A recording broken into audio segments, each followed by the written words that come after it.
योगी से यही पुकार, हमें प्रशिक्षण दे सरकार। मोदी योगी से यही पुकार, हमें प्रशिक्षण दे सरकार। एमपीडब्ल्यू करो बहाली, पेंशन सेंटर पड़े हैं खाली। एमपीडब्ल्यू की करो बहाली, पेंशन सेंटर एमपीडब्ल्यू जिंदाबाद, इनकलाबो इनकलाबो इनकलाबो इनकलाबो इनकलाबो जिंदाबाद। भैया क्या नाम है आपका और किन मुद्दों को लेकर आप यहाँ पे प्रदर्शन कर रहे हैं? हमारा नाम विनीत मिश्रा है और हम लोग अपने प्रशिक्षण की मांग को लेकर के यहाँ पर पिछले 27 जुलाई से आंदोलन कर रहे हैं। सत्याग्रह आंदोलन है अनिश्चितकालीन और आज कार्यालय दिवसों में हम ये करते हैं। आज हमारा 30वां दिन है। तो ये बताइए आप लोग की किस तरह की मांग है यहाँ के डिपार्टमेंट? भारत सरकार के मेमोरेंडम के आधार पर हम लोगों की संविदा नियुक्ति दी गई थी 2011-12 में। उस समय 10 दिन का प्रशिक्षण दिया गया था और उस भारत सरकार के मेमोरेंडम में ये व्यवस्था थी कि 3 साल के बाद सरकार के जो रिक्त पद हैं या पदों का सृजन करके हम लोगों को आगे भी कंटिन्यू किया जा सकता है। उस कंटिन्यूटी को देने के लिए राज्य सरकार ने जब अड़ंगा लगाया तो हम माननीय उच्च न्यायालय की शरण में चले गए, जहां से 25/3/2014 को हमको अंतरिम आदेश मिला, जिसमें माननीय न्यायालय ने यह कहा कि आप इनसे काम लीजिए और इनका मानदेय दीजिए। विभाग ने उस पर कोई अपनी प्रतिक्रिया नहीं दी, हमें कार्य करने से रोका। इसके बाद में हमको स्थगन आदेश 26 सितंबर 2014 को न्यायालय ने दे दिया। उस न्यायालय के आदेश के क्रम में हम लोग आज भी कार्यरत हैं बगैर मानदेय के।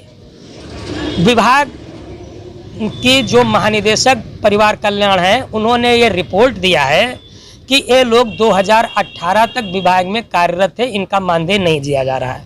इसके बावजूद शासन ने ना तो हमें मानदेय देने का काम किया, ना हमें कंटिन्यू करने का काम किया। दूसरी चीज़, हम कोई नौकरी नहीं मांग रहे हैं। इस पद के ऊपर जो वांछित योग्यता है 1 साल का प्रशिक्षण है और 1 साल का जो प्रशिक्षण है ये परिवार कल्याण महानिदेशालय ही दिलाता है। बाहर ट्रेनिंग की कोई व्यवस्था नहीं है। अगर बाहर ट्रेनिंग की व्यवस्था होती तो हम लोग बाहर से ट्रेनिंग करके आते, यहाँ धरना आंदोलन नहीं करते। लेकिन महिलाओं के लिए ट्रेनिंग सेंटर तो है बाहर। देखिए, ये सरकार की एक ऐसी पॉलिसी है जो अगर इसमें जाएंगे तो हम थोड़ा सा आपको बताना चाहते हैं कि एक मिशन निदेशक हैं, लखनऊ में बैठते हैं।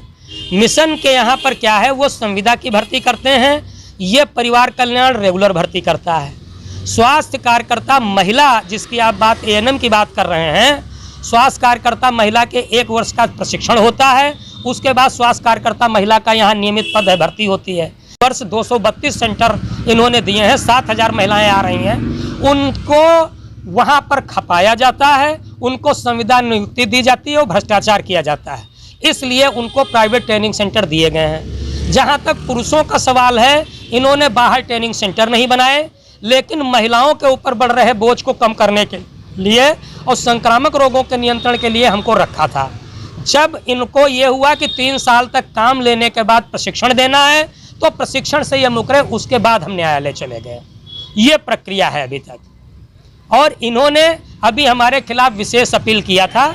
अभी 2 तारीख को इनकी विशेष अपील खारिज हो गई है। अगला कदम तो क्या होगा आपका? हमारा अगला कदम ये है कि देखिए, हमारा कंटेम्प्ट चल रहा है इनके खिलाफ। कंटेम्प्ट में इनका अपर मुख्य सचिव महोदय साहब फंस रहे थे, इसलिए ये अपने ही अधिकारियों पे कार्रवाई करके, अपने विभागीय 15 अधिकारियों के ऊपर कार्रवाई करके ये लाए हुए हैं इसको।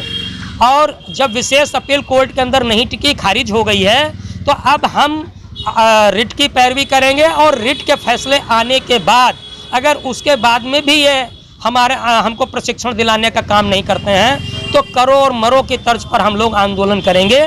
उसकी संपूर्ण जिम्मेदारी शासन और प्रशासन की होगी।